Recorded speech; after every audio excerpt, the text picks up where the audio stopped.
Bonjour les enthousiastes, bienvenue à une autre de nos vidéos. Aujourd'hui, je suis avec beaucoup d'amis. Vaut mieux se présenter au début. On a Alex de Au nom du Malte. On a Joe de sa chaîne Spirituosité. Hey, j'ai réussi à le dire comme il faut cette fois-là. On a Nick de sa page Fantastique Nick. On a Mathieu qui est dans le fond de son bord, notre cher représentant mixologue de notre party. On a Martin Fontaine, le co-admin des enthousiastes. On a Éric de Passion Whisky Québec et on a Steve qui est une bite de connaissances. On aime bien ça quand il est avec nous, notre cher Steve. J'ai pas oublié personne. Aujourd'hui, sujet spécial, on a pour vous le sujet qui a été revendiqué, qui a été demandé par beaucoup de gens. C'est revenu souvent comme recommandation de sujet, les questions de débutants. Et je vais essayer de tourner ça de façon discussion entre nous. Vous connaissez notre formule, hein? Ceux qui nous écoutent pour la première fois, ne soyez pas intimidés par la durée de nos vidéos. Mettez ça à côté. C'est surtout sous forme de podcast. Là, on discute entre nous autres. Vous n'avez pas besoin nécessairement de nous voir, mais si vous voulez nous voir, tant mieux. C'est vraiment un style relax. Là. Prenez-vous un drame avec des écouteurs ou faites d'autres choses en même temps. Prenez ça relax. Là. On est dans une soirée entre boys qu'on discute avec un verre. C'est chill. On n'a pas de stress, fait qu'on prend notre temps, puis on discute entre nous autres, on a du fun, puis on fait ça pour avoir du fun. Fait que, question de débutant, là, il faut imaginer, les gars, si vous avez un débutant devant vous, là, et que il vous pose des questions sur le whisky, là, qu'est-ce que vous trouvez important de lui dire? Comment vous allez aborder le sujet? Quelles sont les questions que, dans le fond, là, vous trouvez importantes là, d'aborder? On a fait un petit brainstorm avec un petit listing de questions. Je ne pense pas qu'on va avoir le temps de passer au travers de toutes ces questions-là, mais on a déjà prévu un part 2 pour finir qu'est-ce qu'on n'aura pas le temps de commencer durant cette vidéo-là. Fait que sans plus tarder, j'y vais avec notre première question et je vais être le premier à répondre à ma propre question. Si j'ai quelqu'un devant moi qui me pose la question, qu'est-ce qu'un whisky, qu'est-ce qu'un bourbon, comment distinguer les deux? La première chose que je pense qui est important de comprendre, c'est que whisky, c'est un terme général. Là. Ça l'inclut le bourbon. Ça l'inclut les whiskies japonais, les Irish whisky, les whiskies canadiens. Ça peut être fait avec plusieurs sortes de céréales, mais on en voit principalement quatre, là, si je peux dire ça comme ça. L'orge, le maïs, le blé et le seigle. Je suis en train de me demander laquelle je n'avais pas dit. Euh, et le bourbon, c'est fait avec au moins 51% de maïs, ce qui fait en sorte que c'est sa principale distinction. Il y en a d'autres, là, mais dont le fait d'utiliser un fût de chêne américain de premier remplissage. Et la première des choses que je dirais, c'est que si on veut distinguer justement là, les différents produits, il faut savoir lire l'étiquette puis comprendre qu'est-ce que vous avez comme produit entre les mains.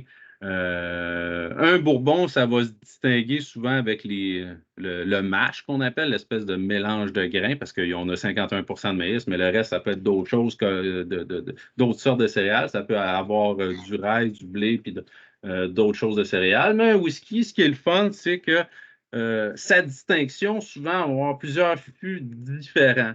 Fait que dépendamment du produit, moi, si j'ai à conseiller un débutant là, pour essayer de se retrouver là-dedans, là, si vous allez dans le Bourbon, regardez pas les fûts, là, ça va toujours être un fût. Ben là, c'est plus tant vrai, il y a des expérimentales aussi là, qui sortent des finishes en plusieurs choses, mais mettons qu'on oublie ce volet-là.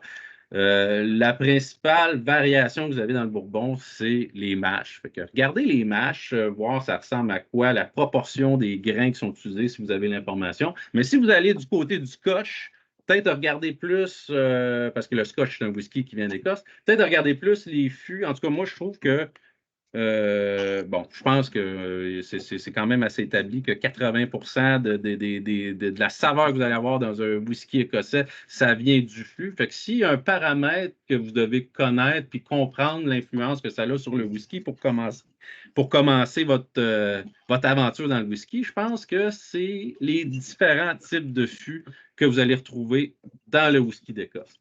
Mais là, j'ai déjà fait ma part. Là, moi, je veux laisser la parole à nos 7 autres invités. Alors, moi, je passe la parole à mon cher Alex. Toi, qu'est-ce que tu dirais à un débutant qui te demande c'est quoi un whisky, où commencer? Oh boy! OK. C'est le fun de ne pas savoir les questions d'avance. On va pouvoir improviser à 100 000 à l'heure. Globalement, je vais prendre un autre track. Je vais aller vraiment côté saveur. Quoi attendre un petit peu avec... Parce qu'on s'entend que les normes, le bourbon, le scotch, c'est très géographique. C'est basé sur une région. Le scotch venant d'Écosse, le bourbon des États-Unis avec quelques paramètres là, supplémentaires.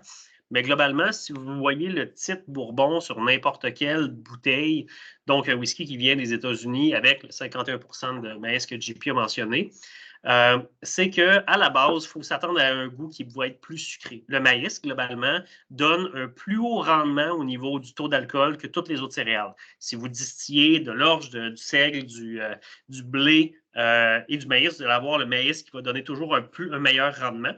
Et le goût que ça se transige dans la barrique, qu'est-ce qui suit? C'est le goût sucré. Donc, globalement, vous allez vous attendre à quelque chose qui va être beaucoup plus sucré. Et les barriques, comme étant neuve, parce que c'est une loi aux États-Unis.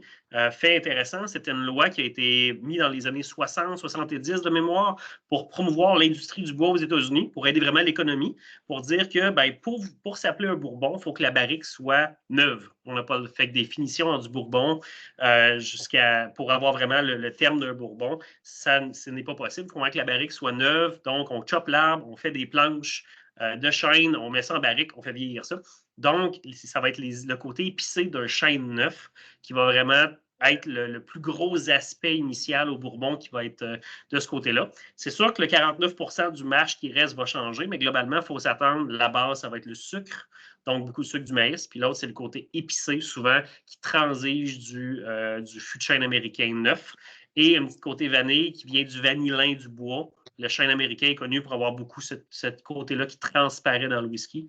Donc, Bourbon, c'est quand même souvent un côté qui est facile d'approche parce que le niveau de sucre va rappeler des fois même un rhum ou un truc comme ça parce que c'est plus tenant sur le thème du sucre.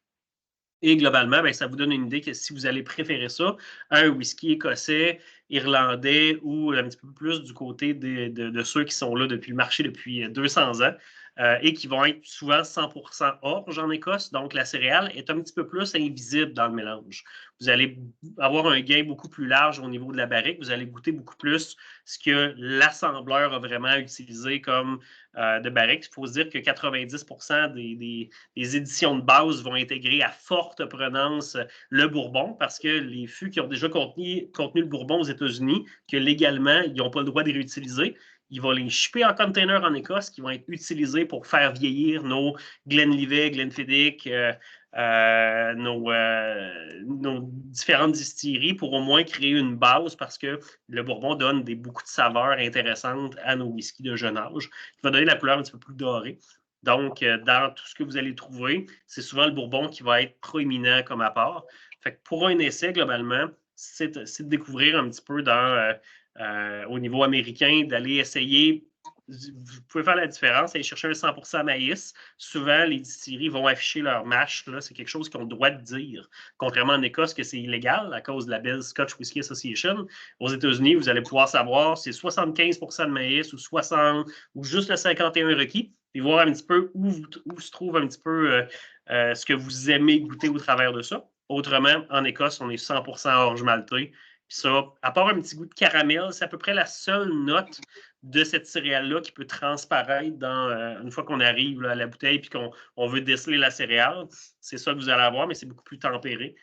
Donc, globalement, l'influence vient vraiment de la barrique. Fait que ça reste au choix de dire qu'est-ce que vous aimez voir? Puis ça se traduit assez vite. Le sherry, donc le Xérès, va donner des goûts plus de fruits secs, un petit chocolat. Le Porto, c'est plus les fruits rouges. Le Bourbon, un petit peu la vanille, les fruits tropicaux. Puis ça, on peut se retrouver quand même assez bien en lisant l'étiquette de la bouteille, là, si on Ouais. veut.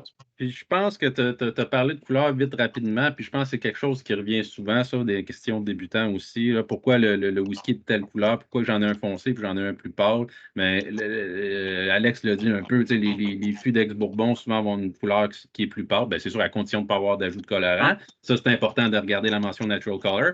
Mais on va y revenir aussi. Ça, c'est une autre de nos questions. Puis quand ça va être une couleur plus rougeâtre, plus Porto, vin, Xérès, dans le fond, là, qui est un vin fortifié un peu comme le Porto, là, dans le fond. Là. Bref. Et toi, Eric, comment que tu vois ça? Toi, tu as un débutant devant toi là, qui te pose la question, c'est quoi un whisky? Qu'est-ce que tu trouves important de souligner quand tu as ce genre de questions-là? À la base, là, je pense que le plus facile à expliquer, c'est de dire que c'est de la bière distillée. Déjà, ça a une référence dans la tête des gens. C'est des céréales fermentées. Donc, tu te fais une bière. Puis après ça, tu as de la distillation. Donc, tu concentres l'alcool pour arriver avec un whisky après. C'est comme la base que moi, je pars quand tu veux expliquer c'est quoi un whisky.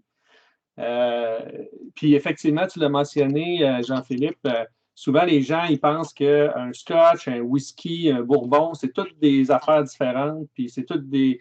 C'est pas le même monde, mais c'est effectivement tout dans la catégorie whisky. Puis quand c'est fait au Canada, ben, c'est un whisky canadien. Quand c'est fait en Écosse, c'est un whisky écossais. Puis ça donne que quand on le dit en anglais, ben, c'est un scotch whisky. Puis on dit juste un scotch. C'est un scotch whisky. Même des fois, dans l'illustration que je fais, je parle de ça, de whisky écossais. Puis là, c'est-tu un scotch, ça, un whisky écossais? Ben oui, effectivement, c'est aussi simple que ça. C'est juste du vocabulaire anglais-français. Puis le bourbon, effectivement, c'est un whisky avec certaines caractéristiques, comme tu as mentionné, pour faire partie d'une catégorie X qui ont défini. Comme d'autres types de whisky américains aussi qui ont d'autres catégories, d'autres appellations. Mais le bourbon est évidemment celui qu'on connaît le plus. Là. Fait que c'est à la base, c'est un peu ce que j'explique, une bière distillée. Tu parlais du mash tantôt. C'est une des choses qui est différente vraiment là, de whisky peut-être écossais. Canadien, on s'amuse à faire les deux. Whisky écossais, ce qu'ils vont faire la plupart du temps, c'est quand ils mélangent les céréales, une céréale à la fois. Ils vont distiller, ils vont vieillir, puis ils vont mélanger à la fin. Tandis que les whiskies américains, souvent, c'est au départ. Ils vont mélanger les céréales au départ. Fait que tu fais un mash. Ta recette de mash est importante pour ça, parce que tu le fais au début. Si tu fuck le processus au début là, ben, tu es prêt pour le reste. Fait que tu fais ta recette là, puis après ça, tout le processus est fait avec ce que tu viens de fermenter puis distiller, ton mélange de céréales. Fait que le mélange de céréales est fait au début ou à la fin. Dans le fond, c'est une des différences qu'on a aussi. Puis je ne répéterai pas ce qui a été dit. Là. Je pense qu'il y a beaucoup de choses qui ont déjà été dites. Je ne sais pas ça va être qui le dernier, là, mais bonne chance pour rajouter du stock à la fin. S'il n'y a plus rien à dire, il n'y aura plus rien à dire. Mais je pense que j'écoute et on dirait que ça me donne des idées au fur et à mesure. Tu parles de bière et tout ça. Puis c'est vrai que c'est la première chose qui frappe un peu. En tout cas, moi, quand j'ai visité, quand je faisais des distilleries, puis que tu arrives, puis tu vois les grosses queues ouvertes avec l'espèce de mousse sur le dessus. Tu te dis, voyons, il y a des bébêtes qui tombent là-dedans, il y a des choses, il y a des bactéries, tu sais. Mais non, c'est justement l'exercice de la fermentation. Là, dans la bière, tu ne verras jamais ça. Là, le fait de laisser ça ouvert comme ça, parce que ta bière est plus bonne, tu ne veux pas toutes les bactéries nécessairement. Mais dans le whisky, on s'en fout. Après ça, on s'en va distiller ça, puis les bébêtes, il n'y en a plus. Et c'est ça, c'est pas. La céréale. Ouais. Non, excuse-moi, j'allais dire, là, je te coupe sur la partie céréale, là, mais juste pour ajouter quelque chose sur les fûts, tu parles d'à peu près 80% qui sont, puis peut-être qu'on va en reparler plus tard, là, mais 80% du goût qui vient des fûts. Mais dépendamment de la source que tu lis, que tu regardes, avec qui tu parles, entre 50 et 80. Moi, j'ai vu, puis parce que dépendamment du fût que tu vas utiliser, évidemment, comme on le disait, un fût neuf, un fût utilisé une fois, deux, trois fois, va donner beaucoup moins au whisky, puis va laisser de la place beaucoup plus au distillat comme tel qui va vieillir, aux céréales, aux levures, aux goûts qui sont là, puis tu vas moins donner de goût à partir du baril. Fait qu'entre 50 et 80, je pense qu'on est dans le range, dans le bon range, là. Oui, très bonne précision. C'est sûr, moi aussi, j'ai comme hésité en disant le 80 parce que c'est un chiffre un peu bidon, là, on va se le dire. Là. C'est juste pour donner un indicatif, mais c'est vrai qu'il y a certaines éditions que ce qu'on veut célébrer, c'est le goût de la céréale. Fait que tu ne vas pas mettre un gros fût de sherry super imbibé qui va donner trop de goût. Tu vas noyer ton goût de la céréale en dessous de tout ça. Mais pour un débutant, si j'ai à simplifier ça, le débutant qui regarde un peu tout ça, puis qui veut s'essayer de se retrouver, puis de regarder, puis d'imaginer les goûts quand il regarde la bouteille, je pense que c'est un bon point de départ de regarder les fûts différents qui sont utilisés là, sur les différents produits. Là, je vais laisser un petit peu de jus à Joe là-dessus. Est-ce que tu as quelque chose à rajouter ou tu trouves qu'on a déjà épongé le sujet? Sinon, tu as le droit à un ricochet ou un passe-égo, réclamez pas 200 $. Ben, c'est sûr qu'on peut s'éterniser quand même et rentrer dans la technicité, mais non, on a eu vous avez très bien répondu à date. Je pense qu'on peut passer une question. Donc, ça va me donner un peu plus de contenu à élaborer là, pour les prochaines questions. C'est vrai, j'étais parti sur une tangente céréale. Là. On part de la céréale, on fait le maltage, on ajoute de l'eau dedans, pardon, on fait une espèce de mash, une espèce de bière, on distille ça. Distiller d'ailleurs, c'est les gros pot still ou les alambics en français, c'est ça que je cherchais. Et là, après ça, il y a un petit serpentin qui, on imagine, il tombe l'autre bord. Là, ça fait mon processus de distillation. Puis une fois que j'ai mon distillat, je le fais vieillir dans un fût. Là, j'ai 2 mains levées. Là, je vais passer la parole à Mathieu. On était rendu à Mathieu. Moi, yes. Ben, dans le fond, pour enchérir un peu sur le sujet, vite, vu mon expérience en tant que tenancier de bar, C'est vrai que je pense que toi, tu es quand même confronté souvent à des situations de novices qui essaient de s'introduire. Là. En plein ça. Ce que je leur explique en quelques points, c'est que tout débute par une bonne bière, forte en alcool, assez pour être distillée, faite avec des céréales. Tout dépendamment de quelle sorte de whisky que l'on parle, que ce soit un bourbon, un rye 100% rye, un 100% orge maltée avec du maïs et autres compositions. Fait que souvent, je dis, ben ça dépend qu'est-ce que vous voulez. Qu'est-ce qu'un whisky? Un whisky, c'est un mélange de céréales qu'on bouille, puis qu'après ça, on met une petite levure, une bactérie dedans pour créer de l'alcool. Après ça, on distille ça, puis on fait vieillir. On fait vieillir ça assez longtemps pour que la personne qui a fait qui a distillé puisse apprécier son produit puis qu'il le mette sur le marché. Puis là, après ça, je dis, est-ce que vous aimez ça plus doux sur la vanille ou vous êtes prêt? Est-ce que vous êtes habitué de boire ça, oui ou non? Si la personne, c'est son premier whisky à vie, je vais peut-être le tirer vers quelque chose d'un petit peu plus, avec des notes un peu plus vanillées, caramel. Je vais le tirer probablement plus vers un petit bourbon ou un petit whisky canadien qu'un gros écossais ou un gros cask strength. Fait que c'était ça que j'avais à rajouter sur la partie qu'est-ce qu'un whisky? Ben, qu'est-ce qu'un whisky? Avant tout, c'est ce que la personne est habituée de boire. Puis, c'est important de savoir ce qu'on aime, si on est prêt à essayer des choses. Je vais laisser parler Nick. Mais piste, là, on utilise des termes des fois, là, on parle de cast strength, de single cast, tout ça, là, si vous voulez parler de ça, les gars, moi, je vous donne des cues, là. Ouais. Tu peux y aller, Nick. Comment t'abordes ça, toi? Je ne veux pas me donner trop d'importance en disant que ça arrive souvent, mais ça arrive régulièrement que j'ai des chums qui m'écrivent. Ils sont comme hey, je t'assac, là, t'as 5 minutes pour me répondre, je comprends rien, j'ai besoin d'un whisky bourbon scotch. Fait que là, tu sais, bon, OK, je me dis, cette personne-là, j'ai pas le temps de l'expliquer en long et en large. Puis je suis pas forcément en train de. Genre, j'attends pas que le monde m'écrive pour répondre. Et ils n'ont pas forcément le temps de regarder cette capsule-là. Mais une ressource que je trouve qui est super bonne à tout coup, c'est Wikipédia. Ça a l'air un peu niaiseux, mais tu sais, si tu tapes Scotch Single Malt là, ou Bourbon Whisky ou peu importe sur Google, là, tu as 14 000 résultats. Puis là, tu regardes et tu te dis hey, j'ai aucune idée où je vais. Ben, sérieux, c'est vraiment basic, c'est vraiment niaiseux comme avis, mais Wikipédia, tu tapes Irish Whiskey Wikipédia, puis tu as quand même un petit résumé de 5 lignes bien correct. Même chose pour bourbon, même chose pour scotch, même chose pour whisky pas de E, peu importe. Fait que moi, c'est ça que je dirais, tu sais, quelqu'un qui est dans le rush, là, qui connaît pas ça ou qui cherche un cadeau, mais casse-toi pas la tête, là, casse-toi pas le bicycle à chercher c'est qui le meilleur whisky writer ou whisky influenceur ou peu importe. Là. Wikipédia fait une belle job, 5 lignes chaque. Merci, bonsoir. Parce que vous avez déjà tout dit, là, fait que je voulais pas dire ouais, je trouve que lui il a raison. Mais c'est ça. C'est bon, c'est bien correct.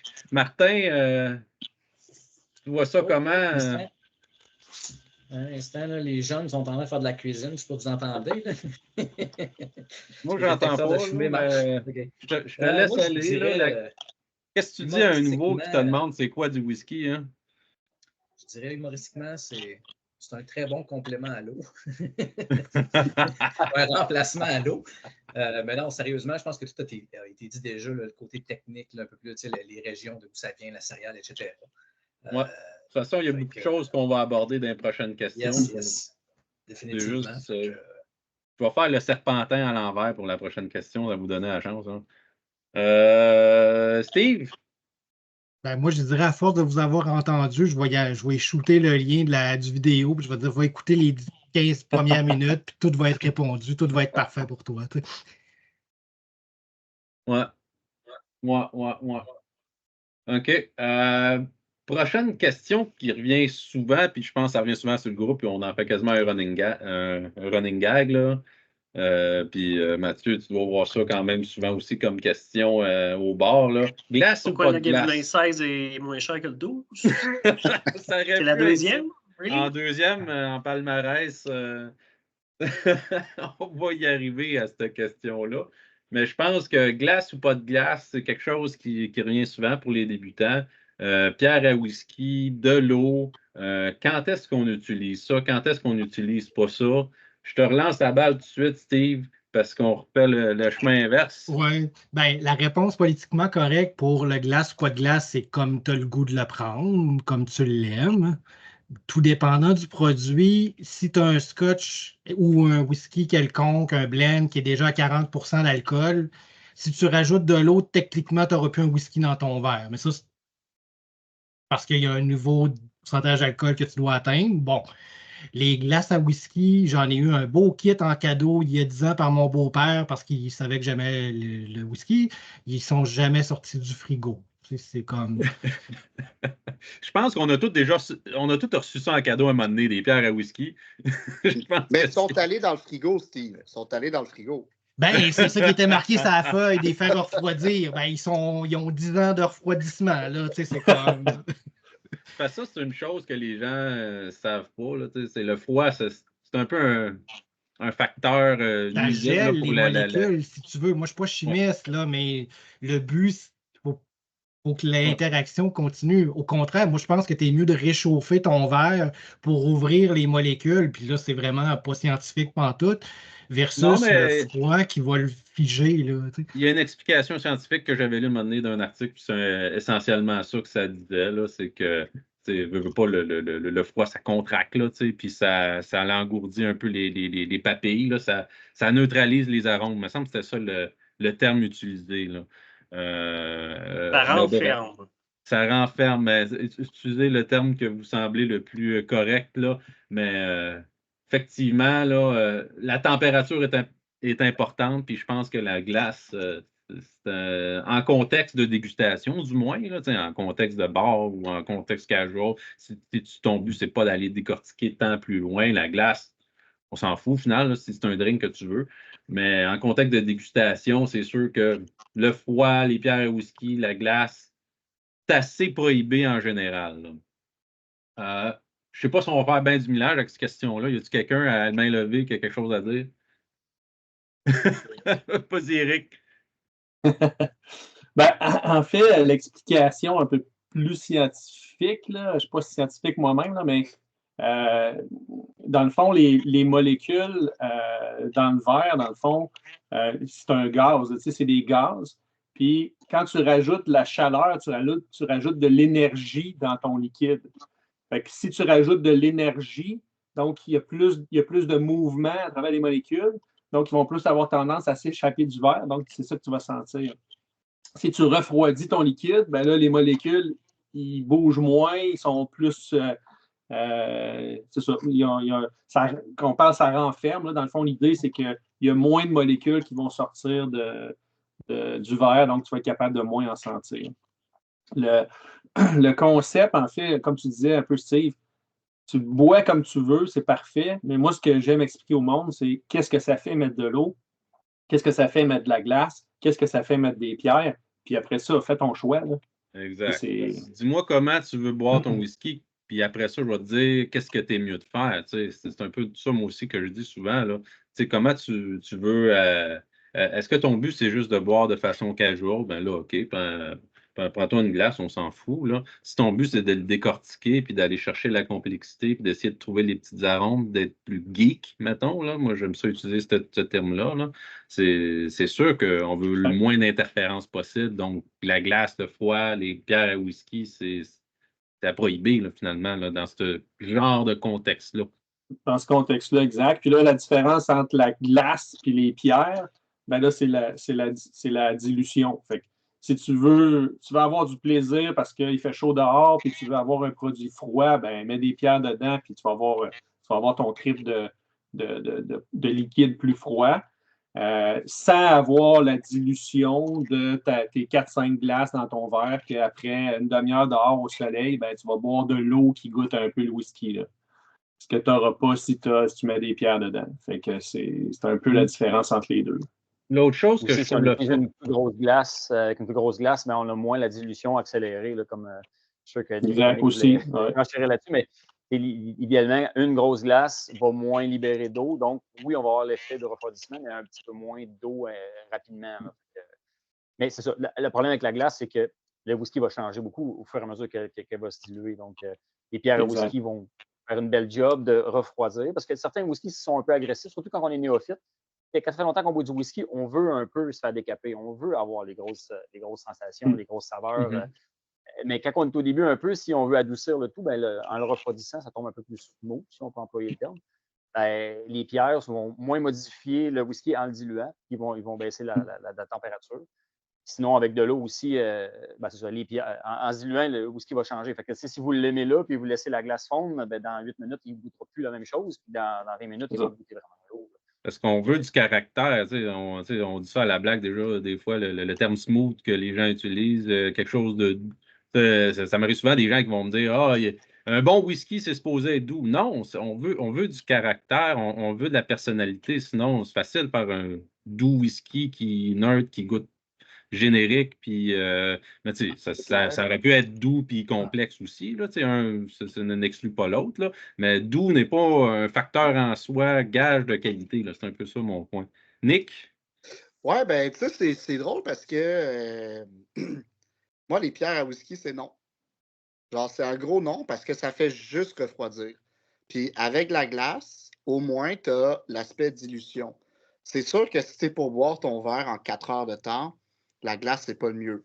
Mais j'aimerais ça que Martin remette son chapeau de newbie Parce que ce que je vais dire, c'est que si tu es pour mettre de la glace, puis je le fais parfois particulièrement avec des bourbons qui sont très high strength, mets-toi un maudit gros bloc comme ce que Mathieu y a. Merci Mathieu, on voit que tu es un expert, tu es un enthousiaste, qui est pas plein de petits glaçons.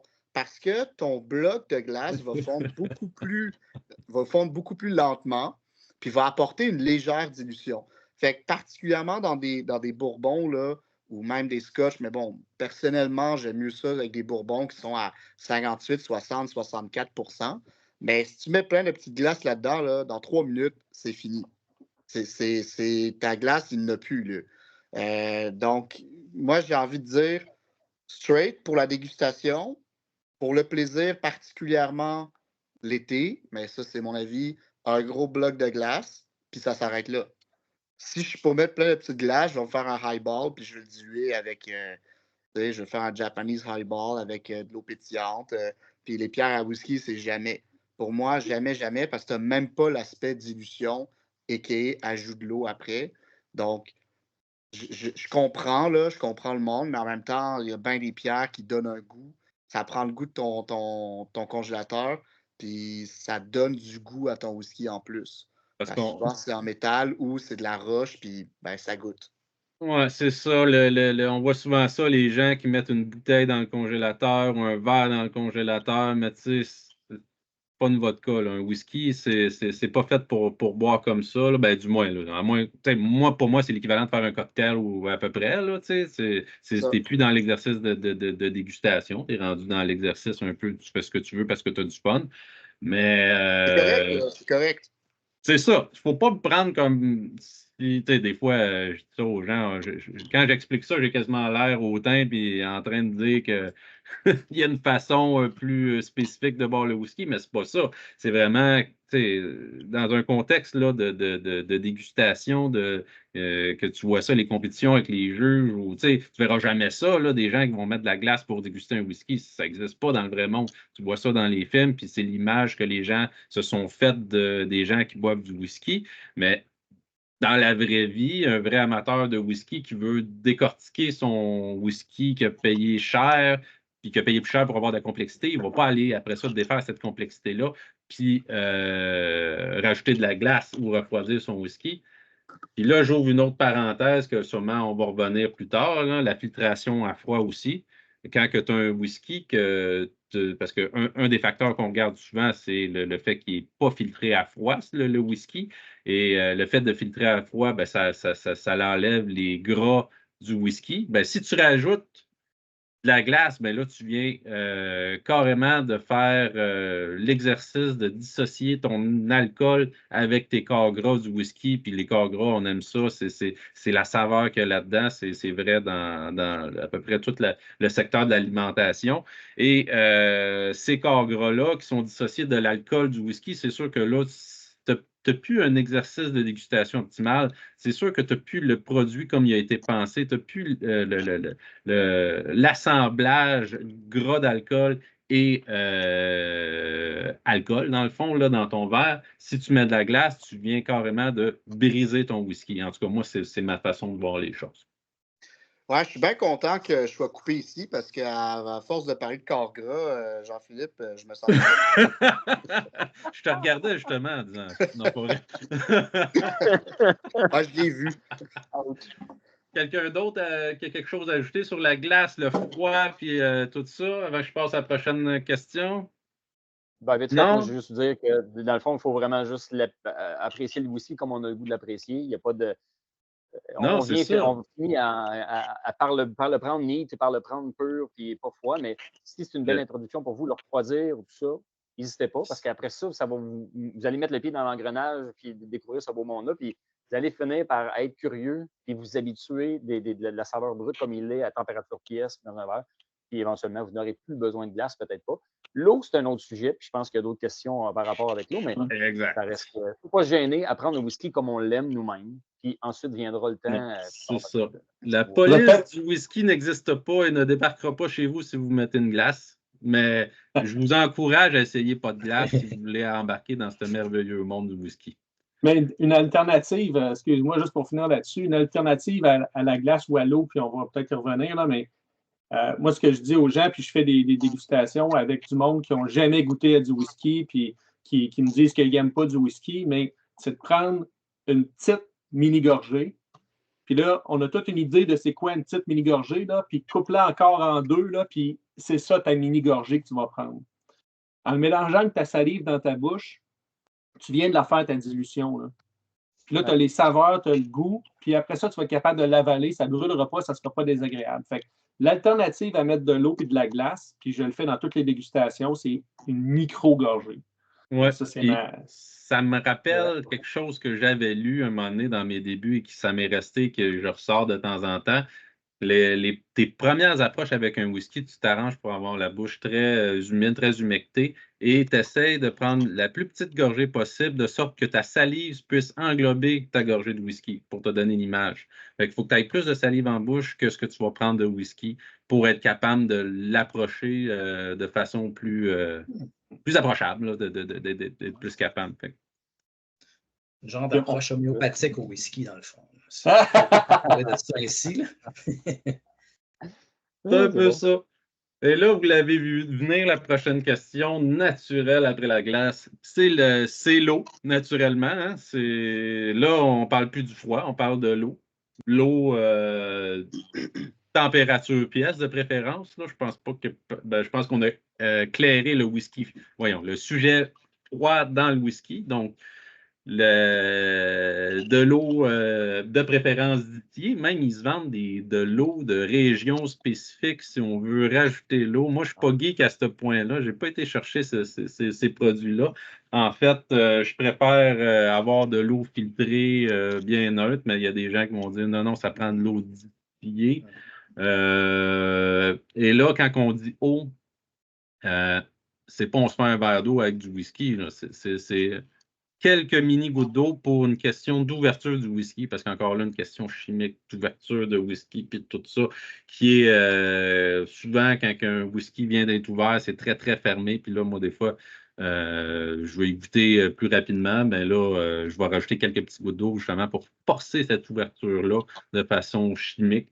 Et là, ça va venir chercher des arômes différents. Mais je pense que c'est un exercice qui est quand même courant dans la dégustation du whisky. Et là, je vais passer la parole à quelqu'un qui veut bien l'apprendre. Ça veut dire Joe. Oui, en fait, à la base, l'histoire de l'eau, c'est super intéressant.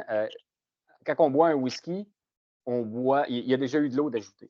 Même si on prend un cast strength, souvent, là, lors de la distillation, le distillat sort à un niveau assez élevé, là, dans les près de 80 d'alcool, tout dépendant où ils sont rendus dans la coupe. Et pour le mettre en baril, ils vont rajouter de l'eau dedans ou des low wines qui vont des fois mettre, là, tout dépendant là, des secrets de la distillerie. Mais bref, on rajoute de l'eau pour remettre à un taux d'alcool raisonnable ou pour que ce soit trop un gros solvant lorsqu'on met dans le baril. Et après ça, si on achète un whisky qui n'est pas cast strength, donc à brut de fût, je pense, la vraie traduction, ils ont rajouté de l'eau dedans pour le descendre à un certain degré. Donc, moi, comme là, j'ai un whisky, je bois un single malt américain qui est à 49 d'alcool. Bien, probablement que dans le baril, il a été introduit dans le baril à 60, 62,5 et ils ont mis de l'eau dedans pour le mettre à un taux raisonnable. Donc, il n'y a aucun mal à rajouter de l'eau dans un whisky pour aller chercher différents aspects dedans. Parce que dans le fond, l'alcool, l'éthanol, la molécule d'éthanol est un solvant.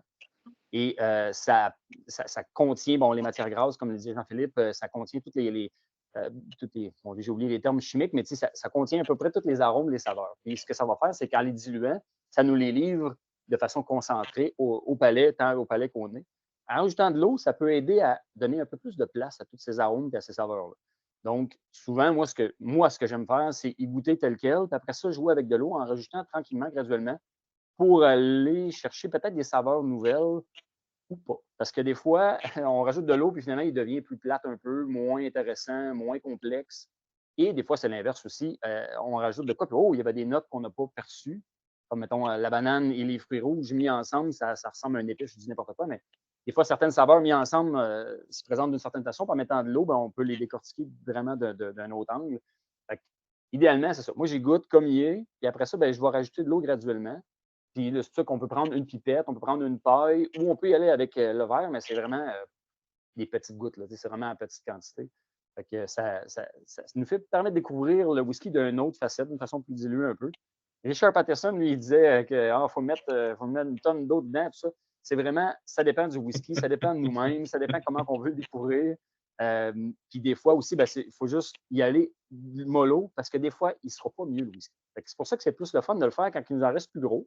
On rajoute un peu d'eau, puis si finalement, Just Too Bad, il était moins bon, on le chope, puis on peut s'en remettre. On n'a pas scrappé une once pleine.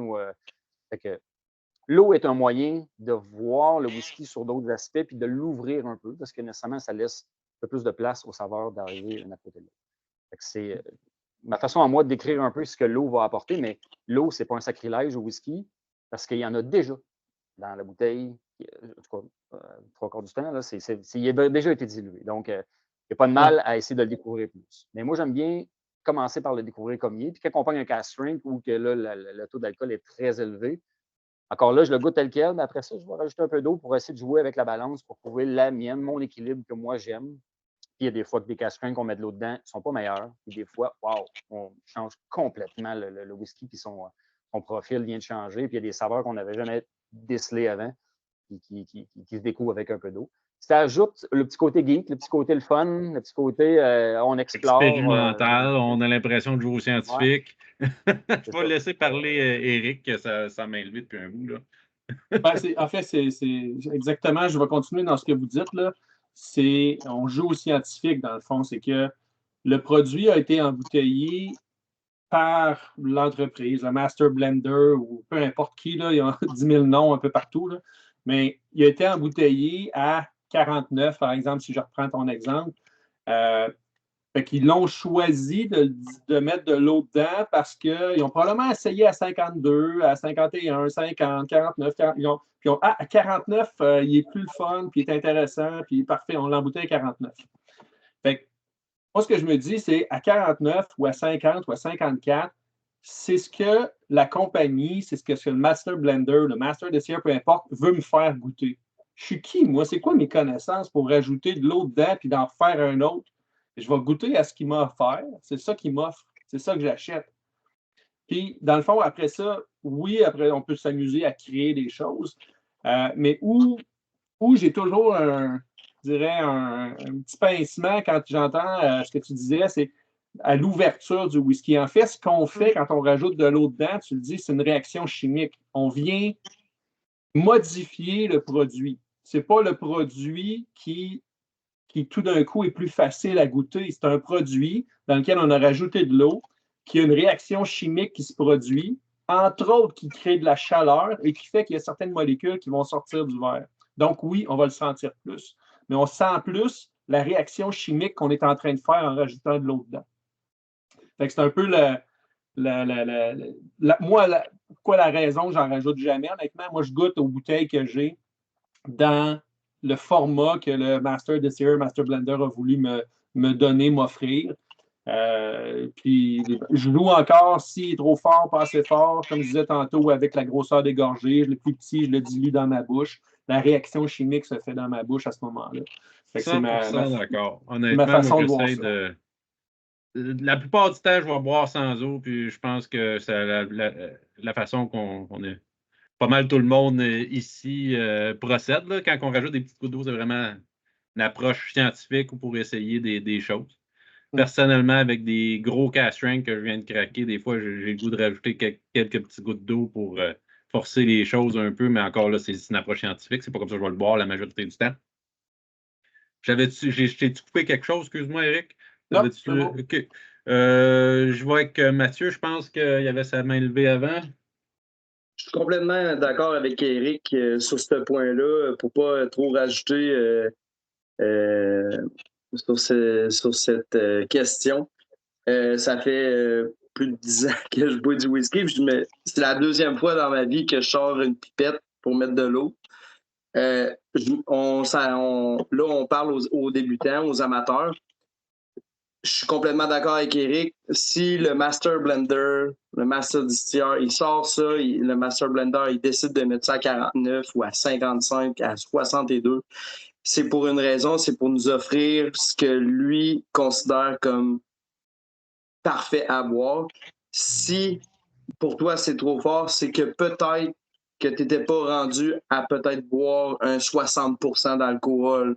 Peut-être qu'il était pas, c'était pas le temps pour toi de boire ce whisky-là à ce moment-là. Est-ce que tu peux jouer avec l'eau? Je pense que oui. Je pense que si tu veux un petit peu plus d'ouverture ou que t'es peut-être pas, les papilles sont peut-être pas assez habitués au degré plus élevé, tu peux jouer avec quelques gouttes. Mais tout de même, si tu n'essayes pas direct comme ça le brut de fût, il faut que tu te poses aussi la question, je suis peut-être mieux descendre en degré d'alcool avant d'aller dans les bruts de fût. C'est ce que j'avais à dire. Dans le fond, ce que tu dis, c'est aux débutants, commencez pas avec un cash strength. Regardez le taux, puis commencez peut-être avec un 40-46. Déjà, vous allez le trouver fort. Fait que un 60 quelques %, je vous conseille pas de commencer avec ça. Quoique, il y a des gens que je connais qui ont commencé avec du Octomore à 64 % puis ils ont trippé tout de suite. Mais ça, c'est peut-être plus une minorité de gens. Puis je pense qu'effectivement, l'approche la plus générale là, adoptée là, pour les néophytes, ça va être de commencer avec des taux plus faibles, puis peut-être d'expérimenter avec un peu d'eau au pire. Là.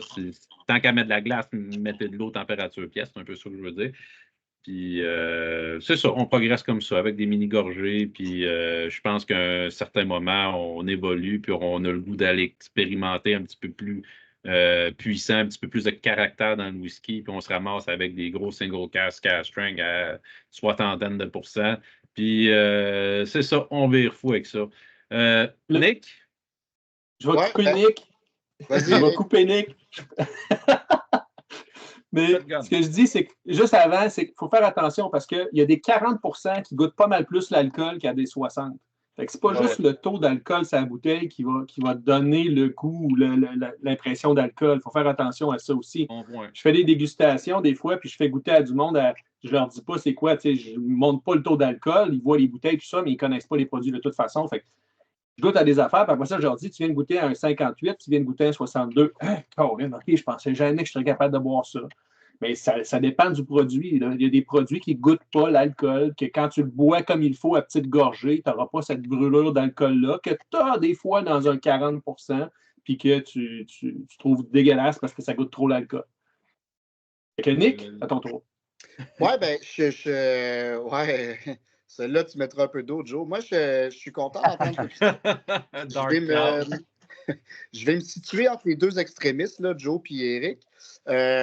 Je pense que les deux, vous touchez à quelque chose, vous avez tout dit, mais il y a aussi 2 points. Il y a une question de phase dans ta progression personnelle. Tu sais, au début, tu commences, là, puis là, tu bois du 40, du 43, puis là, à un moment donné, tu es comme, wow, 46. Puis là, à un moment donné, tu tombes un peu dans les cash strength, puis tu te mets à ajouter de l'eau parce que là, tu es dans ta phase d'expérimentation personnelle, puis tu tripes. Puis tu sais, je pense que, j'allais dire autour de la table, mais autour de la table virtuelle, tout le monde est passé par là. Puis arrive le moment où tu pars plus un peu sur le point de Eric. Ben, s'il l'a embouteillé à 49,5 %, je ne vois pas pourquoi, moi, ce que je le changerais. Tu sais, c'est comme ça qu'on a voulu me faire découvrir tel whisky.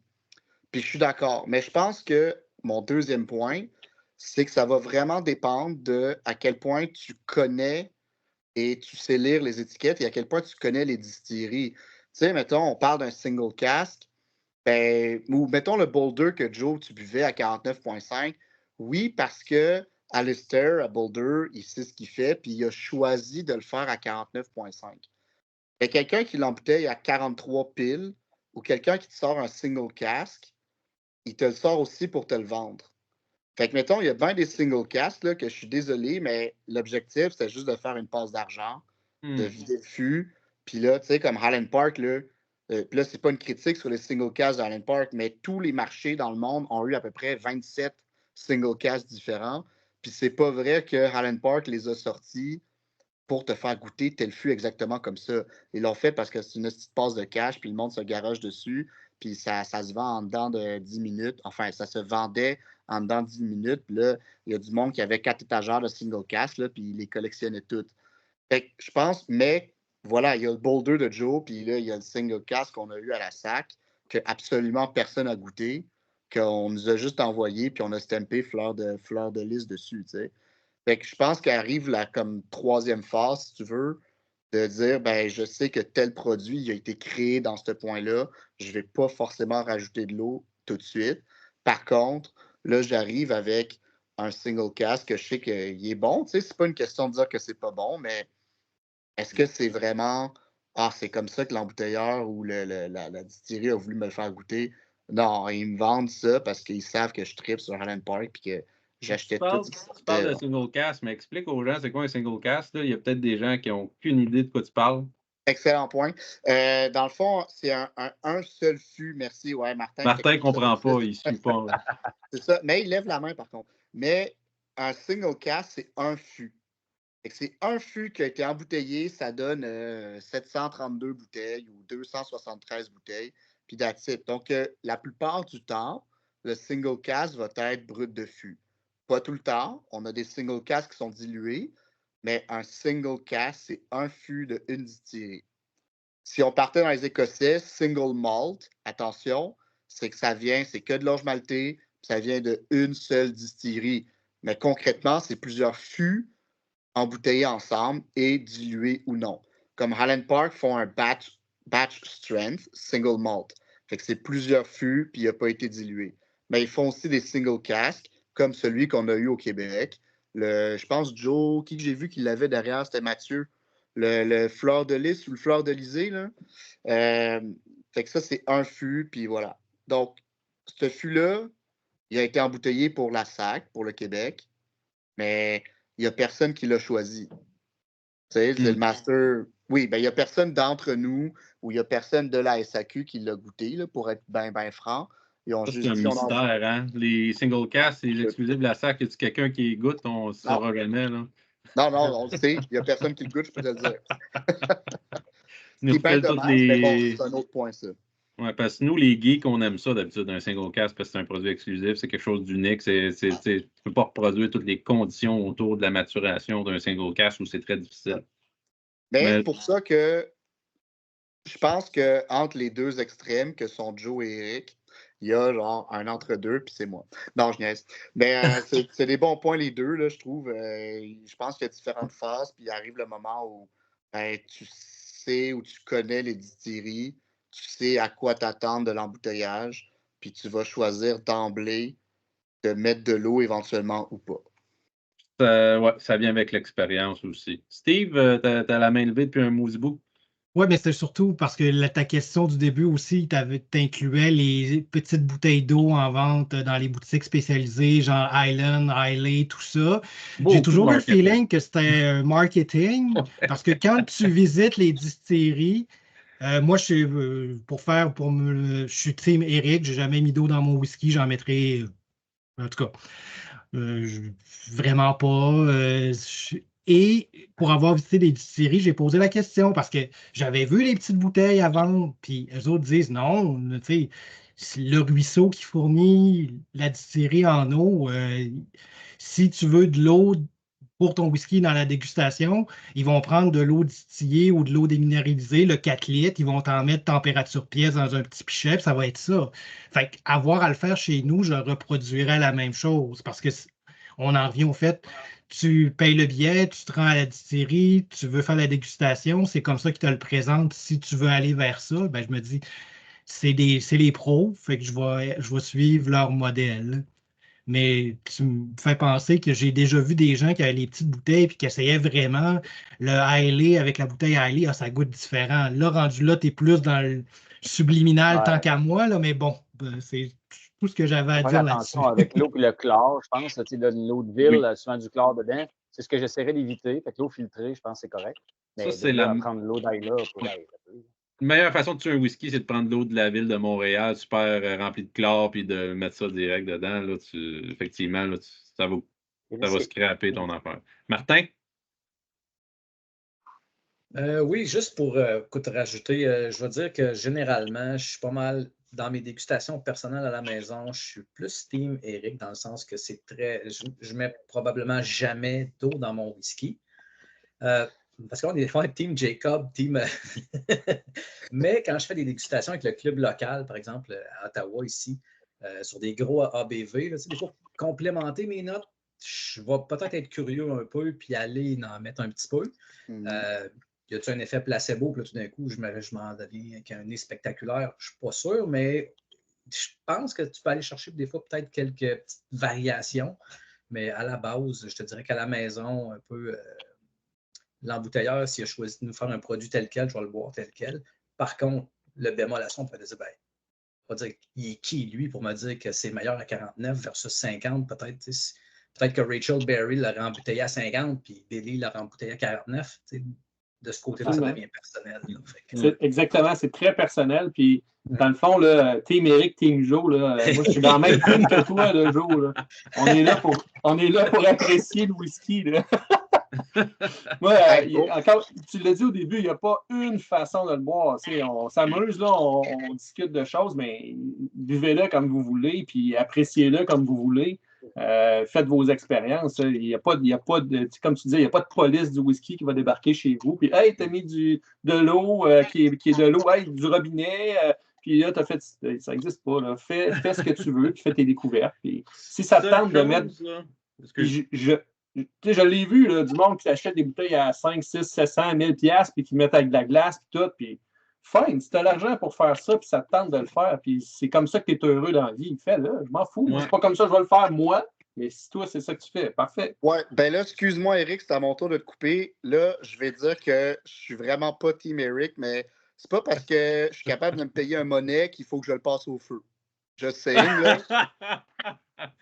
Elle est bonne. Je vais la reprendre, je la note, celle-là. Si tu as l'argent pour t'acheter une monnaie et de le passer de le brûler, fine, tu peux le faire. C'est triste, mais c'est ça. Mais c'est vrai, pareil. Moi j'ai un peu cette perception-là. Je suis peut-être un petit peu trop sentimental, mais je me dis, il y a tellement de gens là, qui ont travaillé fort pour me donner un produit puis donner le maximum de potentiel qu'il y a. J'ai pas le goût de le briser, ce whisky-là. Je vais faire attention à ces choses-là, mais après ça, effectivement, si tu as de l'argent, tu peux bien faire ce que tu veux. Là. Si tu as le goût de cracher ton char pour le fun ou peu importe la raison que tu veux faire, tu veux flamber ton argent, là. Je suis qui pour te juger? Mais c'est sûr, si tu poses sur les réseaux sociaux, sur les groupes de whisky, une belle photo avec un whisky à 5000 $, un Port Ellen, puis avec une grosse glace dedans, attends-toi à avoir des commentaires un petit peu, c'est ça. C'est comme poster ton steak bien cuit sur un groupe d'amateurs de viande ou peu importe l'analogie que vous allez trouver, là, que tu tripes sur ton Civic monté dans un groupe de chars. C'est sûr que tu vas te le faire dire. C'est sûr que les geeks de ce monde, dans un domaine spécifique, ont une façon justement là, de comprendre un produit. Et si tu déroges un petit peu à ces règles-là, il y a des chances, effectivement, qu'il y a des gens sur les réseaux sociaux qui n'ont rien que ça à faire à venir te blaster. Joe, tu as quoi à renchérir là-dessus? Oui, bien juste parce que dans le fond, quand j'écoutais certaines vidéos, entre autres Whiskey Tribe, là, Daniel Whittington, il expliquait que quand on met de l'eau dedans, en fait, il y a deux procédés à l'eau. Quand on met, on peut mélanger, puis là, on vient de baisser carrément le taux d'alcool. Et dans les premières secondes dans lesquelles on ajoute de l'eau, on vient pousser les gras, avant que la dilution ait lieu, on vient pousser les gras vers le haut. Puis on va changer un peu ce qui va nous être émis, ou je ne sais pas comment, volatile, là, ce qui va être. Fait que dans le fond, au début, quand on met de l'eau, puis là, vous ne verrez pas à l'écran, mais vous ferez un test à la maison si ça vous tente, là, c'est vraiment geek. Mais quand on met l'eau, on voit l'eau aller se déposer dans le fond. L'eau va emmener tous les composants plus facilement diluables, puis les gras vont être à la surface. Tant qu'on n'a pas fait un swirl avec, tant qu'on ne l'a pas dilué, puis ça vient des fois changer ou accentuer certaines saveurs. Fait qu'on peut s'amuser à voir ça. Fait que c'est vraiment. Je suis un peu témérique aussi parce que j'aime goûter les produits comment ils me sont livrés parce que justement, s'il y a un expert quelque part qui a dit hey, ce whisky-là, on l'a essayé. Puis, by the way, à 49,5, il est excellent. Et je goûte. Après ça, moi, je m'amuse à essayer d'aller chercher un peu plus loin d'autres saveurs. Des fois, la fraise, quand il est brut, je ne la vois pas, mais une fois avec de l'eau, je la sens. Après ça, quand je ressens avec brut comme il était, là, je suis capable de le déceler. C'est vraiment un côté geek. Je pense qu'il n'y a pas de mal à ça. C'est juste que on vient au fait où on l'aime comme on l'aime, là, mais il y a vraiment plusieurs aspects que l'eau peut venir modifier. C'est juste ça que je voulais dire. C'est quand on met l'eau au début, on voit l'eau se dépose dans le fond parce que l'eau est plus dense que le whisky. puis l'alcool en général. C'est logique, c'est comme l'eau puis l'huile, là, c'est un peu ça. Là. Un peu exactement ça. Fait que les corps gras, s'ils ne sont pas dilués, ils vont venir flotter un peu plus. On voit l'eau se déposer au fond. Ça vient modifier le nez. Après ça, quand on le mélange, tout se dilue. Ça revient à modifier le nez encore. Rien que déposer le verre là puis d'attendre 10 minutes, le nez est modifié. Je veux dire, c'est quasiment vivant, ça. Là. C'est capoté c'est ça, la qui change beauté. dans un whisky. C'est vraiment une autre facette de le regarder. Le même produit, on peut le regarder dans un paquet d'angles. C'est mon côté geek, moi, qui veux tout essayer, là, mais j'aime bien goûter comment il me l'est. J'ai une question en tête, là, juste avant que je la perde. Là. Alex, toi, dans ton rôle de juge, je sais que tu as fait au Canadian Whisky Award, je pense, là, que tu as fait. Tu du genre à te dire, il me semble que je rajouterais de l'eau. Est-ce que le choix a été fait avec le bon taux? Ou c'est un exercice que tu te questionnais? Là? Globalement, c'est sûr que les concours de whisky sont beaucoup plus encadrés. Tu n'as pas nécessairement le choix non plus de ce que tu juges ou ce que tu évalues comme sample. Tu as une grande liberté de pouvoir faire un petit peu ce que tu veux, mais de faire plusieurs passes avec différentes circonstances. Là, on va oublier la glace de ça parce que on ne peut pas jouer avec la température. La température, c'est une base de référence qui fait que de toute façon, ça va renfermer, puis ça, c'est connu. Mais ajouter de l'eau peut être une variable. La raison, c'est parce que au niveau de la distillation, puis ça, au niveau quand on évalue vraiment, Patterson, on rit un petit peu dans le sens que, ah oui, lui, il va le diluer avec de l'eau, puis il est là avec littéralement sa soupière, là, puis il rajoute comme quasiment 1 litre d'eau dans ton Glencairn, puis tu fais comme, waouh, ça n'a pas de sens. Mais de descendre à ce point-là, un produit va te sortir des choses qui peuvent être effarantes, que tu n'aurais jamais vu à un taux élevé, puis qui sont cachées au travers de tout ça. La méthode au niveau de quand on est rendu à analyser un produit, c'est sûr que le tel quel est ta base de référence, va être ta variable la plus importante parce que c'est à partir de là qu'elle est analysée. Tu sais, moi, si on embouteille un Canadian Club, un Two Brewers, un Wiser's, 15 ans à 46, à 43, à 48,5, peu importe, il est présenté au consommateur tel quel, mais rien n'empêche que tu peux t'amuser un petit peu vers ça puis te dire si je suis capable de le voir évoluer, puis ça va être 1 goutte, 3 gouttes, 5 gouttes, puis après ça, moi, j'arrête là. Juste pour donner la chance de voir, y a-t-il quelque chose au travers. Mais je ne vais pas plus loin parce que si tu descends en bas du 40 ça ne sera pas quelque chose qui va être consommé dans cette direction-là. Ça va être quelque chose qui ne va plus, de toute façon, être légalement un whisky. Donc, techniquement, ça sort du cadre un peu. Fait que je vais m'organiser pour être le plus proche. Puis normalement, en bas de 43, c'est rare que tu as plus de gains. Le meilleur gain que j'ai, c'est quand je passe à quelque chose qui est cast strength, puis je suis capable de l'amener vers 52, puis même des fois à 48 dans ce côté-là. Puis c'est une question de gager un petit peu là, avec l'habitude. Tu sens au niveau de la puissance de l'alcool, comment ça fait saliver, la puissance des saveurs versus qu'est-ce qui ressort. Il y en a qui vont libérer autre chose, puis qui vont être comme, oh, OK, il y a quelque chose de plus. Il y en a qui vont perdre tu vas perdre des textures. Ça, c'est tannant. Mais le cast strength amène des choses intéressantes comme une texture huileuse des fois qui va disparaître s'il l'aurait embouteillé à 46. Fait que de ce côté-là, tu as le choix de pouvoir aller où tu veux en termes de profondeur, mais globalement, ça va rester au moment qu'il est embouteillé. Si l'alcool est trop proéminent, ce qui déjà va le pénaliser grandement, parce que normalement, il est présenté au consommateur, puis tu le vends. Puis il y en a, là, 63 62 59 puis tu vois qu'il n'est absolument pas prêt à ça. Un produit trop jeune, trop âcre, l'alcool est trop proéminent, tu as quasiment l'alcool à friction qui ressort au travers, mais tu le pénalises au fait qu'il a été mis à embouteiller à cette version-là. Fait qu'il faut que tu ramènes toujours sur comment il est présenté au client, parce que c'est le même qui va être jugé, c'est le même qui va être attribué. Moi, je veux aller chercher plus loin des fois. Je ne le ferai pas sur tout, par exemple. Un produit qui est un étron reste un étron. Fait que, tu sais, dans un certain barème, puis honnêtement, le monde envoie souvent n'importe quoi dans les concours. Puis ça s'améliore d'année en année, là, spécialement Canadian Whisky Awards devient vraiment le fun parce que la qualité va vers le haut à chaque année. Oui, Martin, je vois absolument que c'est mon prochain top 1, je veux dire, ça s'en vient. Non, il n'y avait pas de lien, là, désolé, je voulais me recevoir une affaire. Sure. Mais effectivement, c'est une bonne.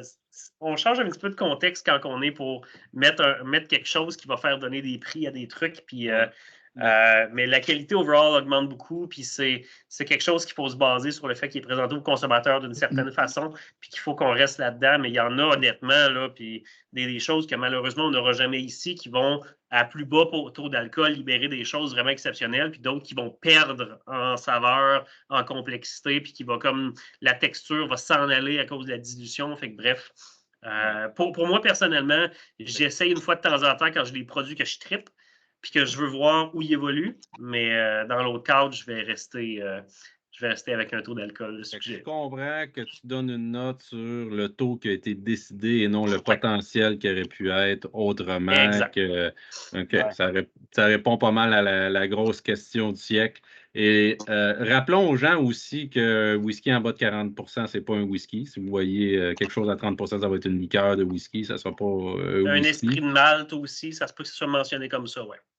Puis souvent, les gens ont un taux fort de 46 % parce qu'il y a une certaine solidité dans les arômes, justement, qui fait en sorte qu'on aime ce taux-là souvent là, dans les amateurs. Mais je vais y revenir là, parce que là, je devance ces questions. Éric, tu as la main levée? Oui, en fait, je voulais juste donner une alternative à l'eau encore pour me battre encore contre Joe. Dans le coin gauche, Joe, dans le coin droit. Il sent ton mauve. La guerre continue. La guerre continue.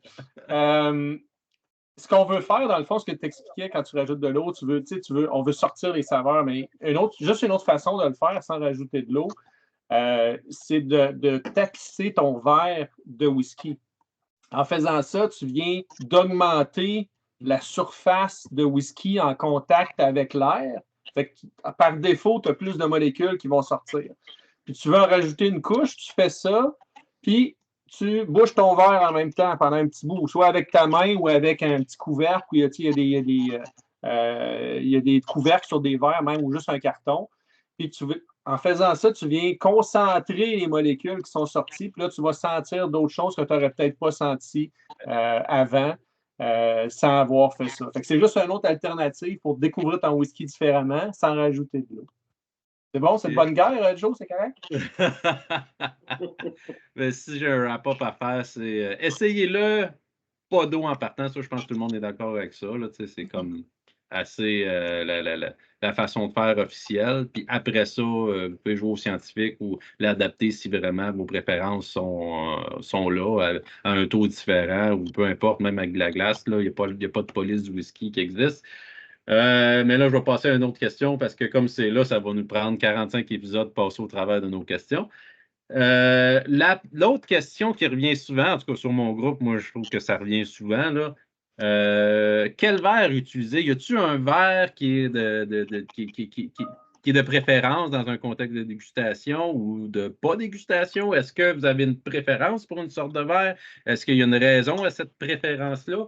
Qu'est-ce qui fait en sorte que vous allez plus choisir un verre plutôt qu'un autre? Est-ce que c'est un blasphème d'utiliser un tumbler, un old fashion qu'on voit dans les films? Parce qu'on voit souvent ça, des gros verres bien ouverts, là. Qui veut se lancer en premier? Là, j'ai pu respecter l'ordre. Fait qu'allez-y avec une main levée. Nick, go! Ben, je pense que c'est la même chose que pour la glace, tu sais, ou l'eau, c'est boilé comme tu veux. Mais c'est sûr que si tu es dans un aspect de dégustation puis d'aller chercher le maximum de saveurs, Glencairn, Copita, les variations évidemment, là, Glencairn canadien, Glencairn bourbon, etc. Si tu es dans un. Je ne savais même pas qu'il y avait des variations. Ouais, il y a le Glencairn canadien qui est sorti. Puis c'est pas pire. C'est pas pire, pour vrai, parce que chaque, tu sais, je veux pas dire chaque région a sa spécialité, mais un peu quand même. Puis, fait que c'est ça, tu sais, Glencairn, Copita, c'est les deux grosses que tu vas remarquer. Après ça, tu en as des vraiment fancy, comme ceux qui font les gros tumblers aussi. Là. Les Blenders Glass aussi, là. Ouais, c'est ça. Norland en font aussi des verres à dégustation. C'est un peu le même principe. Là, il y en a qui disent ah, Norland, il y a un petit coup de plastique, j'aime moins. Il y en a qui disent ouais, le Glencairn, ça fait fraîchier, j'aime moins. Mais c'est ça que tu vas chercher pour une dégustation. Pur plaisir, ouais, c'est celui-là, Martin. Pur plaisir, un gros tumbler dans la main, j'avoue que c'est le fun. Mais en général, moi, ce que je vais aller chercher là-dedans, c'est soit avec une glace pour un bourbon, soit un whisky que je connais, que tu sais, je n'ai déjà eu plein de bouteilles, puis let's go. Là, je suis plus. Je suis devant un film, je fais un massage à ma blonde en même temps, fait que je suis pas vraiment concentré sur le whisky, tu sais. Un truc de même, là. Puis c'est pas mal ça. Sorti de là, tu sais, je veux dire, des tumblers, il y en a à peu près 37 000 sortes différentes, c'est tout pareil. C'est la forme que tu aimes plus ou pas. Mais c'est les deux gros styles, là. Un verre en plastique, c'est un no-go, peu importe les circonstances. Je veux dire, à moins que tu sois dans un hôtel, là, mais bon. C'est un party avec les gros verres rouges qu'on voit dans les Ouais, films. c'est ça. Pas mal ça. Pas de verre à shooter. Tu sais. Non, Je vais- ça non plus. Ben, pour du Jameson dans un bar, OK, tu sais, je veux bien, mais... je vais faire le tour, il y a 4 mains levées. Là. Vas-y. Alex? Ça roule. Moi, je vais donner un petit peu là, le comparatif parce que Glencairn est un bon exemple, là, mais globalement, si vous avez une forme de verre que pour vous dépanner, vous n'avez pas accès à votre verre préféré ou peu importe, plus que c'est effilé, plus que ça va séparer, dans le fond, l'alcool et l'air parce que l'alcool est plus léger que l'air. Fait que le top du verre et le bas du verre deviennent un petit peu votre séparation. Plus que le goulot va être large, plus que c'est un petit peu en liberté, moins en contrôle, plus qu'on va aller vers en longueur, plus qu'on va être capable d'avoir vraiment le côté intéressant parce que l'alcool va glisser au haut du verre, puis le reste de l'air va être au bas. Des verres qui vont tendance plus à avoir un ballon vont donner des goûts plus explosifs au nez. La raison, c'est qu'on concentre le funnel au complet, puis les gros ballons comme des Blenders Glass ou quasiment des coupes à cognac vont avoir cette concentration-là. Souvent, ça va se sentir beaucoup plus fort que ça devrait l'être. Puis si vous tentez de vous dépanner dans une soirée puis que il n'y a pas grand-chose, des coupes de vin vont être probablement le meilleur guess possible pour être capable d'avoir quelque chose qui va rouler sur le ballon, le haut du ballon du verre, pour être capable de séparer parce qu'on veut toujours, dans une dégustation, être capable de mettre son nez entre le milieu et le bas du verre pour avoir vraiment les saveurs, puis ignorer l'alcool qui va glisser au haut du verre, qui va être agressant un petit peu. Ça va être désagréable de toute façon. Fait que normalement, juste un go-to, verre de vin va nous aider. Puis les ballons, à faire attention là, en termes de concentration. On s'éloigne un peu plus le nez du verre dans ce cas-ci. Sinon, overall, un Glencairn à 10$, honnêtement, ou si vous êtes chanceux sur un stock, là, ils ont probablement nailé le fait d'avoir cette longueur-là pour laisser le temps à l'alcool de se diffuser un petit peu puis d'avoir une longueur, pas que ça soit trop in your face. Fait que c'est un bon all-around.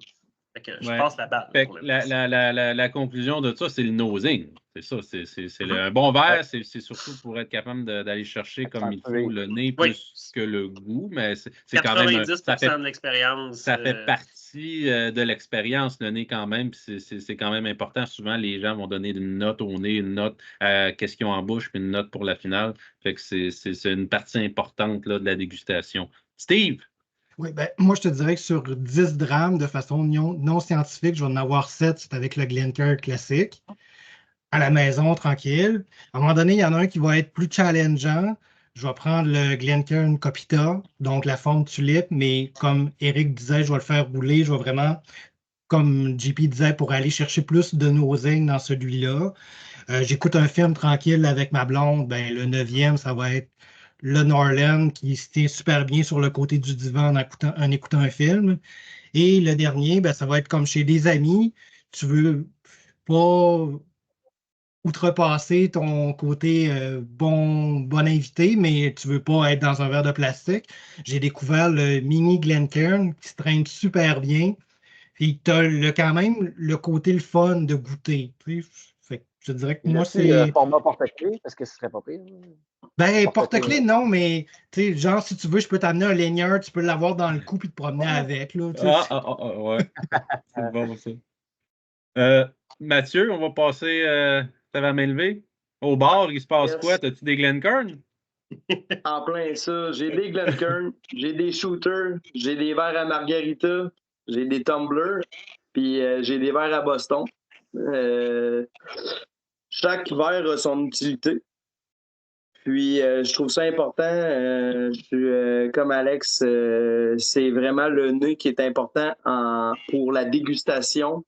La première chose qui se passe, c'est au niveau du nez. Fait que le verre qui est important, le verre qui a été fait pour ça, il y en a plusieurs. Mais on parle ici d'un verre avec un ballon, avec une cheminée plutôt soit étroite ou plus allongée, style coupe à vin ou Copita ou Glencairn.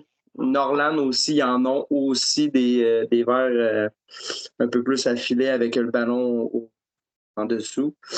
Le tumbler, moi, perso, je vais au camping, je me fais un petit whisky sour ou je me fais un gros boulder là-dedans. Je prends ça, je m'assieds dans ma chaise, je suis bien.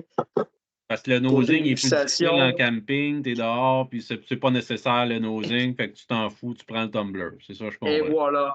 Mais si on change, puis on va en termes de dégustation, on veut développer notre goût, on veut apprendre à connaître les saveurs, les arômes. Je pense que moi, personnellement, les Glencairn, c'est vraiment un très gros avantage d'avoir ce verre. Puis j'aime aussi le verre à grappa. C'est un petit peu. Je pense que c'est. Je fais partie de. Pas la majorité, dans le fond, c'est pas la majorité qui utilise ces verres-là, je crois. Mais ils donnent un très bon rendement sur les brutes de fût, selon mon opinion. On doit les adoucir un peu, peut-être, vu que ça réévase, ça doit aider à adoucir un brin d'éthanol. J'adore ces verres-là. Fait que je pense que tous les verres ont leur utilité. Ah ouais. Je pense que c'est vraiment à essayer. Au bar, est-ce que tu sers par défaut dans le Glencairn? Y a-t-il des gens qui disent c'est quoi ce verre-là, Glencairn? J'en ai qui me disent je vais te prendre un once de whisky, puis je sors le Glencairn, puis ils me disent non, je te prends ça dans un shot. Je dis ben, tu veux le faire en shot?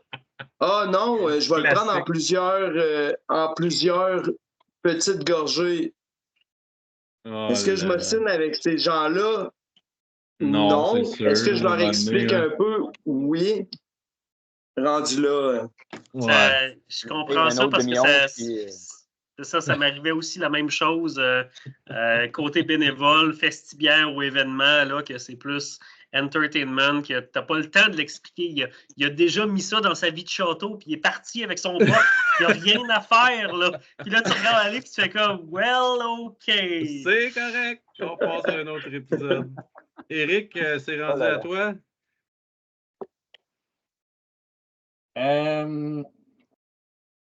Pour moi, le Glencairn est effectivement la référence de base. Je parlais d'autres types de verres tantôt. C'est à peu près tout le temps la même forme. Ça ici, ça en est un avec un petit couvercle, justement, comme je parlais tantôt. Honnêtement, je l'ai dans ma tablette et je l'utilise, pas l'utiliser 2 fois. Là. Je mets ma main dessus et ça fait la job. Sinon, encore une fois, une forme similaire au Glencairn ici, mais pas de pied dans ce cas-ci. Fait que c'est une autre tenue en main. Ça, dans le fond, ça te permet quasiment de réchauffer plus ton whisky quand tu l'as en main. Un autre verre qui est presque pareil qu'un Glencairn, mais c'est le pied qui est différent. C'est comme un pied un peu à vin. Dans certaines situations, c'est plus facile à tenir comme ça que le Glencairn. Il y a comme un Glencairn, mais avec je ne sais pas si on le voit, avec une base beaucoup plus large. Je ne l'utilise pas souvent, lui, parce que pour être capable d'avoir l'impression que tu en as un peu dans ton verre, il faut que tu en mettes plus. Ça coûte cher. Fait que, ça m'amène au dernier, effectivement. Tu parlais de mini Glencairn tantôt. Je ne sais pas si c'est vraiment un mini Glencairn parce qu'il y a des mini Glencairn. Fait que c'est la marque Glencairn qui sont vraiment le même format, mais juste plus petit. Fait que ce que ça amène, c'est que l'ouverture est vraiment plus petite que le Glencairn parce que tout est rapetissé. Tandis que ce petit-là ici que j'utilise, l'ouverture est presque pareille qu'un Glencairn. C'est juste qu'il est beaucoup plus petit. Puis la base est presque pareille. Fait qu'il se tient bien en main aussi. Fait que ça, pour moi, toi, je pense que tu as le même que moi après. Ben, ouais, peut-être. Non, c'est Fait que Ouais, ça, moi, pour toutes les dégustations que je me promène, là, j'amène ceux-là. Puis même ici, souvent, une petite quantité. Toi, c'est un mini Glencairn que tu as, là, Martin. C'est vraiment le mini Glencairn. Ouais, c'est ça. Je te dirais, Eric, moi, les miens ils me l'ont vanté, je les ai ramassés, puis ils m'ont vraiment dit que c'était le mini. Ils rentrent vraiment assez intégrés dedans, là. Mais c'est juste, c'est du marketing où ils le vendent as if, là. Mais c'est plus le petit format, là. On ne s'ostinera pas là-dessus, là. Non, c'est ça. Fait que celle-là, moi, je l'utilise beaucoup justement pour les dégustations. Puis même ici, des fois, j'en goûte 2-3. Fait qu'au lieu de me verser dans des Glencairn, tu verses un quart d'once ou une demi-once. Ça ne fait pas grand-chose dans un Glencairn, mais là-dedans, ça fait quand même une bonne quantité. Fait que c'est juste plus le fun à goûter. Je pense qu'il y a une question d'habitude, là, parce qu'effectivement, pour gager les quantités, quand tu changes de verre tout le temps, c'est peut-être un petit peu plus dur, là. Moi, j'ai l'habitude, justement, avec mon Glencairn traditionnel, là, je sais que si tu le penches flush, ça arrive à 1 once flush. C'est jamais supposé déborder, là, si tu le penches vraiment sur le côté. Fait que ça me permet d'avoir quand même une idée rapide. J'ai-tu un quart, un tiers d'once, puis par expérience, je suis capable de dégager ma soirée pour ne pas finir sur le côté aussi. Mais je pense qu'il y a beaucoup de questions de préférence dans tout ça, là. Martin... Peux-tu rajouter un autre point? Je me permets. Dans le fond, le verre, là, à la base, on parle d'une forme là, qui est comme ronde un peu, puis avec fermé. Alex en a parlé un peu tantôt. Ce qu'on veut, c'est être capable de sentir. Mais là où je te challenge un peu, Alex, puis honnêtement, il faudrait faire des recherches en plus. Là, je ne suis pas un scientifique, là, mais de ma compréhension puis des recherches que j'ai faites, l'alcool va être plus lourd que l'air qui va sortir. Fait que si tu sens en haut, effectivement, tu sens pas l'alcool, mais tu sens juste certaines molécules, parce qu'il y a des molécules qui vont être plus lourdes aussi, qui vont rester dans le verre en même temps. Fait que le fait que la bulle est là, ça te permet vraiment de le pencher au complet. Comme tu disais, dans le fond, tu es capable de le faire sur un Glencairn. Puis en faisant ça, tu es capable de sentir différents niveaux dans ton verre. Fait qu'en haut, tu vas avoir des molécules plus légères. Puis quand tu descends, tu vas aller sur des molécules de plus en plus lourdes jusqu'à un certain moment donné, quand tu arrives en bas, ça pique dans le nez, ça devient agressif. Fait que c'est l'alcool qui est là. Fait que c'est pour ça que je te challenge un peu là-dessus, Alex. Puis honnêtement, c'est les recherches que j'ai faites. Je ne dis pas que j'ai la vérité, mais les recherches tendaient à aller vers ça.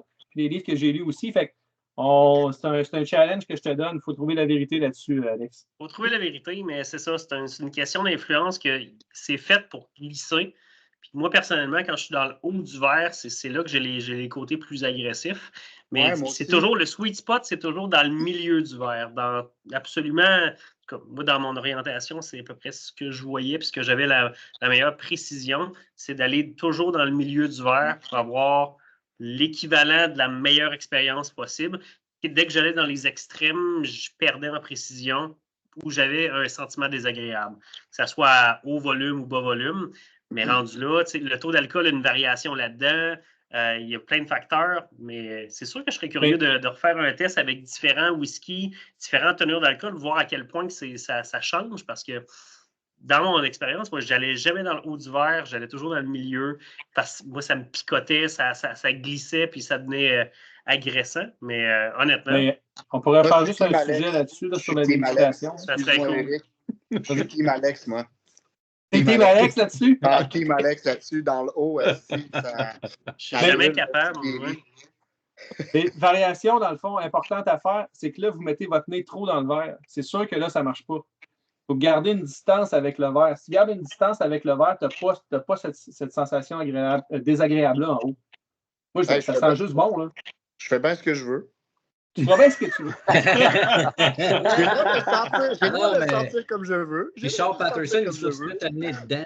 Oui, c'est ça. Mais ça, je suis d'accord qu'il faut prendre ça avec un grain de sel, parce que globalement, tout le monde s'habitue à la force du whisky, puis tu vas avoir ta précision. Puis si tu n'es pas assez près, tu vas manquer des trucs. Si tu es trop loin, tu vas peut-être avoir moins d'alcool et être capable de détecter des choses, mais tout le monde va s'ajuster dépendamment de la force. Puis c'est des cast strengths qu'on a, je pense que dans les plus hauts que j'ai vu, c'était 74, 75% d'alcool. Je veux dire, tu dois être à littéralement 6 pouces, 7 pouces du verre. Sinon, oublie ça, c'est juste de l'alcool que tu as.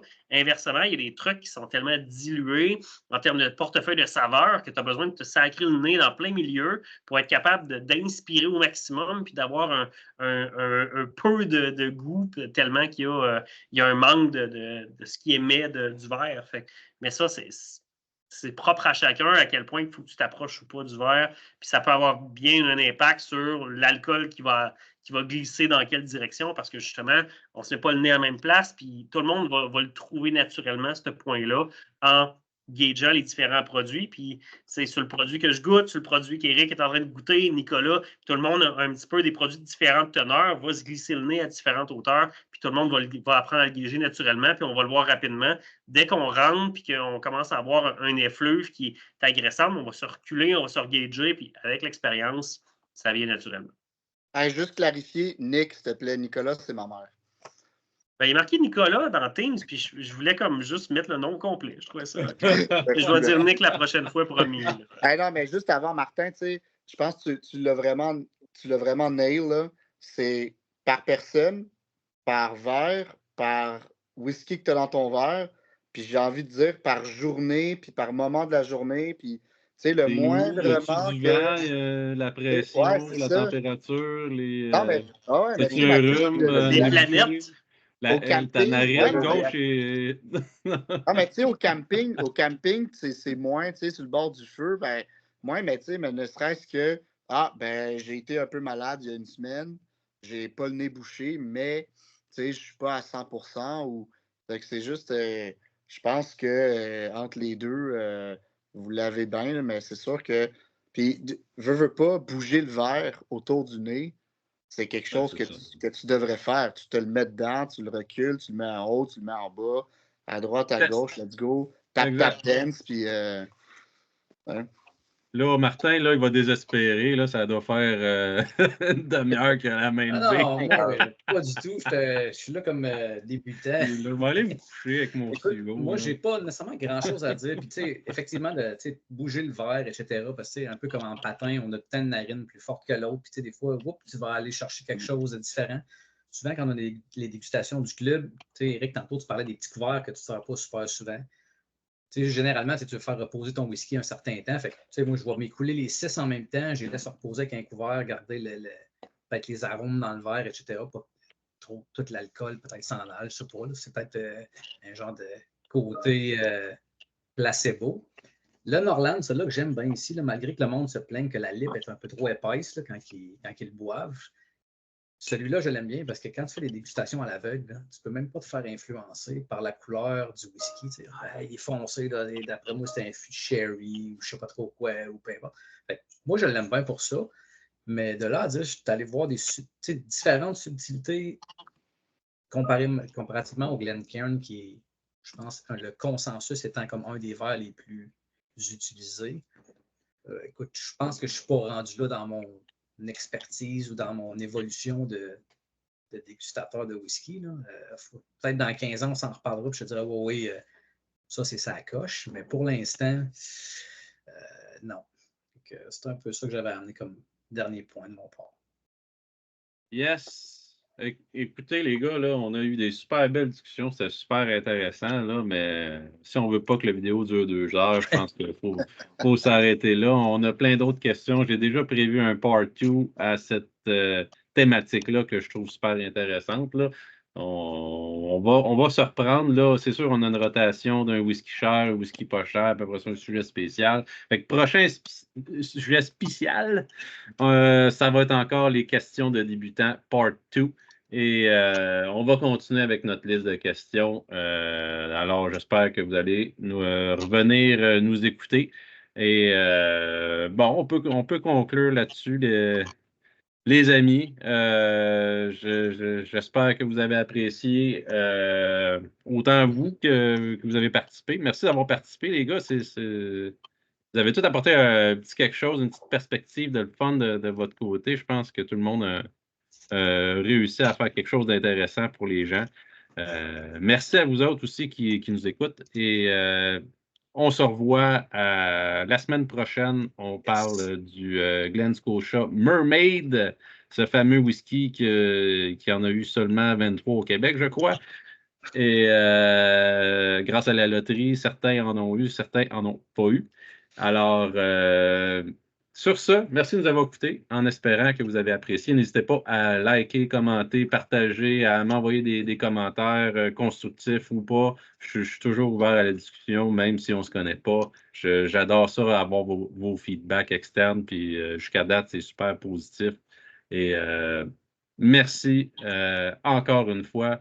Et on se dit à la prochaine. Je vais ajouter un remerciement avant. Là. Je vais remercier JP pour avoir géré toute cette gang-là immense pour une première fois, qui a été un maître d'hôtel pour aligner tous les serveurs et les présentateurs parce que, wow, qu'on est toutes des grandes gueules, puis il faut se le dire, cette job de gestion-là, c'est tout à fait... On est tous des passionnés qui veulent rajouter quelque chose, c'est super beau. Là. Merci. Santé. Team JP. Merci à tous. Au revoir. Santé. On arrête.